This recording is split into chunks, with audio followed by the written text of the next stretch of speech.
And I really see sort of a choice of two futures for us, where there are real problems that we can solve with science, from antibiotic-resistant bacteria, which we're going to have to address, to climate change. These are like, I mean, when we deny climate change, the thing is, it's real, it's happening. What we want is students who are literate in science, who understand climate change, who can then help us solve it without harming our way of life that much. That's the whole point. That's why we want to teach it. So we can figure out how to adapt our lifestyle where we can still drive cars, where we can still do things we like doing without really destroying our environment. And so that I don't understand this push to not talk about climate change. It's real, let's address it and make it affect us as little as possible. And so there's sort of two choices. So we cannot teach science, we cannot fund science, and really we're going to struggle with these new challenges. Or we can turn this around, we can remove that $100 billion that we've cut from science over the next decade. We can teach evolution, and we can have students that are really prepared for the future, and we can innovate for Louisiana and for America and make sure we keep our way of life. So that's what I'm hoping for. I hope you all join me, and I'm happy to have a dialogue with you all about Louisiana, Texas, creationism, whatever you all want to talk about. Any questions to start?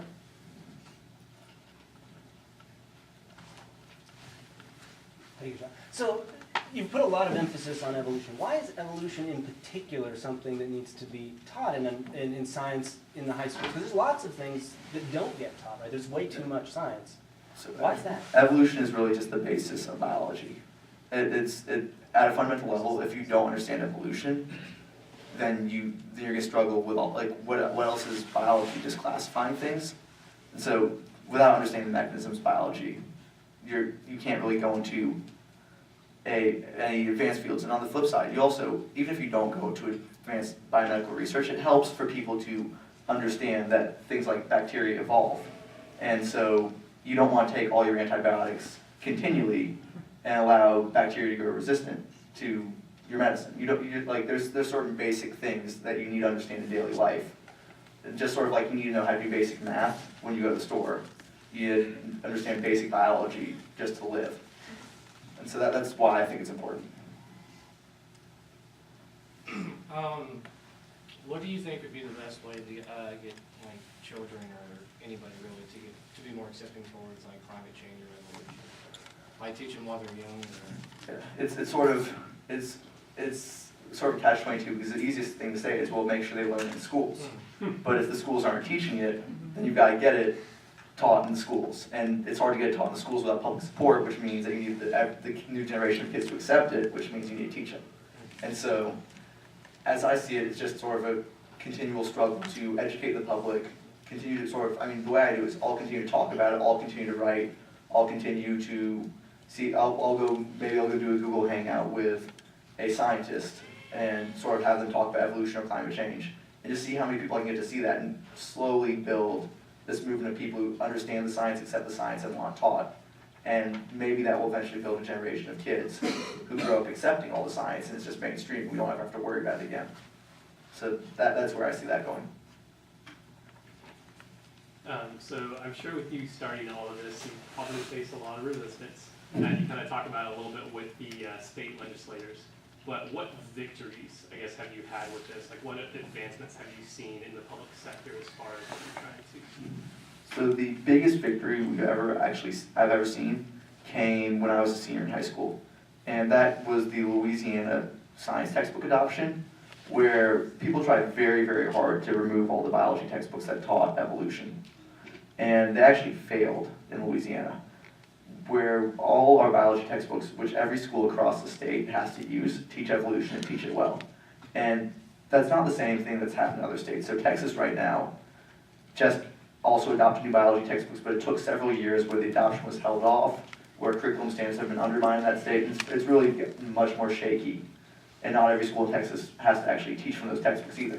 So Louisiana, we've actually seen a solid victory that really made sure that all students in the state are learning evolution. And also, it sort of set the trend nationally, because Texas is a huge state with about 10% of high school or of students in the country.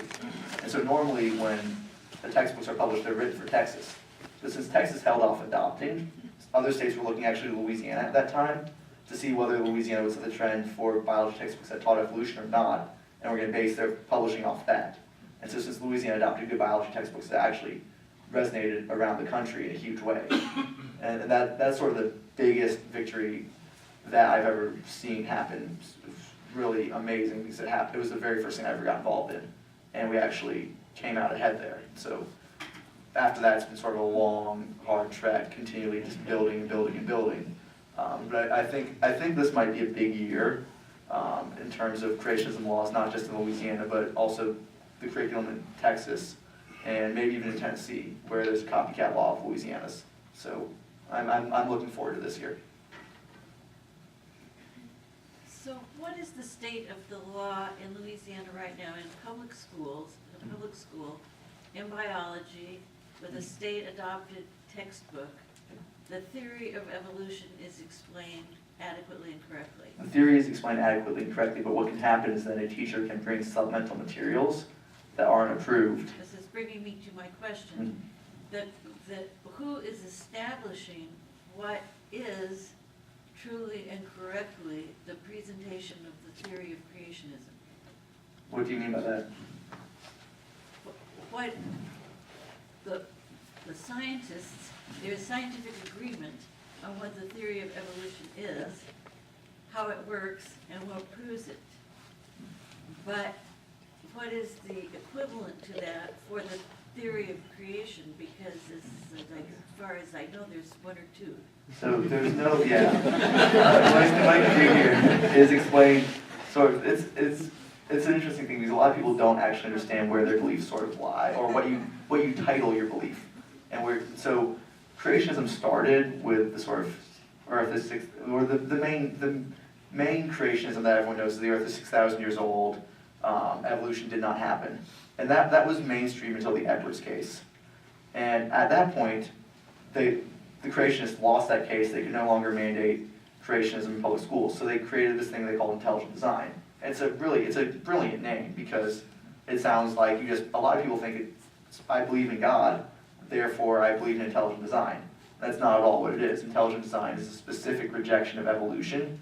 It's basically creationism with a name changed, and they don't highlight the age of the Earth, because that was a big tell where they lost in court. And so that was the new thing. And that lasted up until 2005, actually. And in 2005, in the Kitzmiller versus Dover case in Dover, Pennsylvania, the court threw out teaching intelligent design because they said it was creationism and still equally unscientific. And so after that, it's gotten to where it's Louisiana's law. And in sort of a stealthy way, they can't directly say it, but they will sneak it in through supplemental materials. And so that's sort of the history. And They're not required to do they're not required, luckily. So this is every teacher Yes.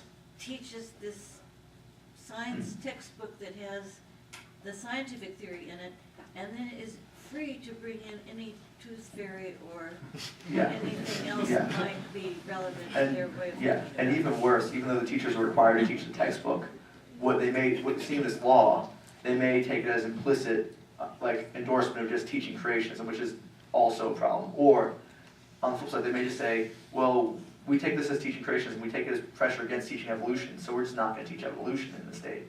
And there's a variety of different sort of chilling factors this law can have that aren't just outright teaching creationism. And so the other thing I wanted to hit, because you asked this, or you didn't directly ask this, but it's sort of an interesting point that goes along with it, which is there's young Earth creationism, which is, again, Earth is 6,000 years old. There's intelligent design. And then there's theistic evolution, which is what a lot of people who think they would title their beliefs as intelligent design. It's actually, they just believe that God caused evolution. That's theistic evolution. It's sort of important to help people recognize that, because even if they accept evolution, if they're saying they believe in intelligent design, that helps the people who want to undermine science education. And so that's sort of a very important distinction to make. Any other questions? All right. In high school, I was taught very haphazardly what evolution was. The teacher honestly didn't care at all if we learned evolution or not. What are some ways that you think that can be combated? Yeah, so the easiest way, if you are taught creationism, if you're taught evolution badly, or you know someone who is to talk to the National Center for Science Education.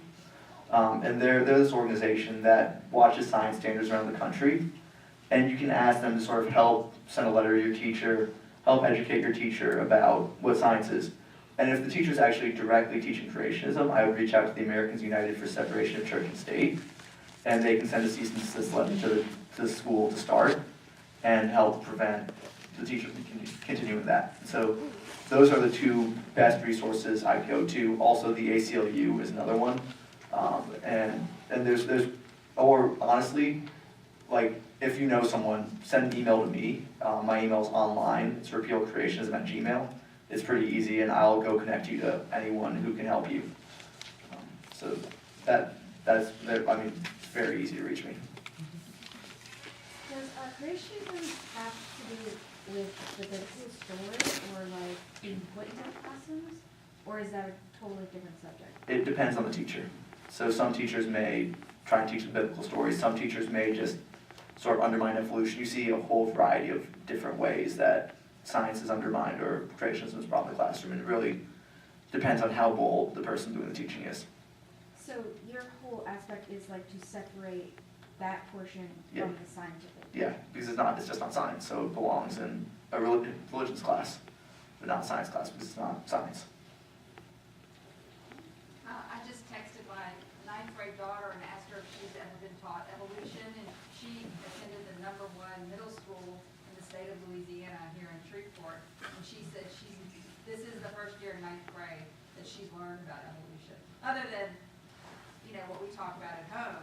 But I just really think that's somewhat interesting that she made it to 9th grade and no one's ever really mentioned it. It's also a shame because evolution sort of, I personally think it should be started earlier, but it's supposed to start in 7th grade, with 7th grade life science, in Louisiana at least. So that's sort of a shame. So I've lived in the Shreveport area for a long time, went to middle and high school here, and I think one of the problems with the education concerning evolution is people don't really understand what evolution actually means. Like Mendelian genetics, I learned Mendelian genetics, you know, Punnett squares, pea pods, yellow and green cross, you get all green children, or all green offspring, you know. And people don't understand that that's directly related to evolution. Would you agree that, you know, a large portion comes from misconception about evolution and Yeah, evolution. reality? People do not understand the science behind evolution. The evidence is fairly overwhelming and often, like, I'm not a science student. If you ask, I mean, someone could come in here and say, explain this very complex part of the cutting edge of evolution. And I would say, I have no idea. Talk to a scientist. There's plenty of good biologists who can explain it far better than I ever can. But on a basic level, I can sort of look at the fossils. I can be shown a fossil that's in a science textbook and say, oh, that makes sense. I understand how this works. It's not that hard, but a lot of people don't really understand, A, what the evidence is, and B, what it shows. And often you'll hear there's so much complete misinformation out there, like there's no transitional fossils. The problem is every fossil is a transitional fossil. So I don't know, like it's problem. There's misinformation people do not understand. So I know like Common Core in Louisiana is like having a rocky rollout. It's kind of being pushed back around, but it's like rolling out into a lot of different states. Like, how is that going to affect like evolution being taught? And in some states, are they teaching, is creationism part of the Common Core? So Common Core is a national curriculum, and the part that I really care about is the next generation science standards. And so those teach evolution and climate change very well. And again, a teacher can go off on their own and do whatever they want, sort of violate the law, which many do. But when Common Core is adopted, the biggest effect actually I think we'll see is that it will sort of neuter Texas. And I mean, because again, Texas controls the science textbook adoptions right now because they're so large. But we're about to see a block of about 45 states have the exact same curriculum, which means they'll have the exact same textbooks, which means that Texas is no longer the biggest. Now we have a state that's the size of 45, or 44 states, I guess. And Texas is going to have to be purchasing Common Core textbooks, like it or not. And so that's going to be very fun. It's going to be interesting to force one of the most powerful state boards of education in the country to not be very powerful anymore.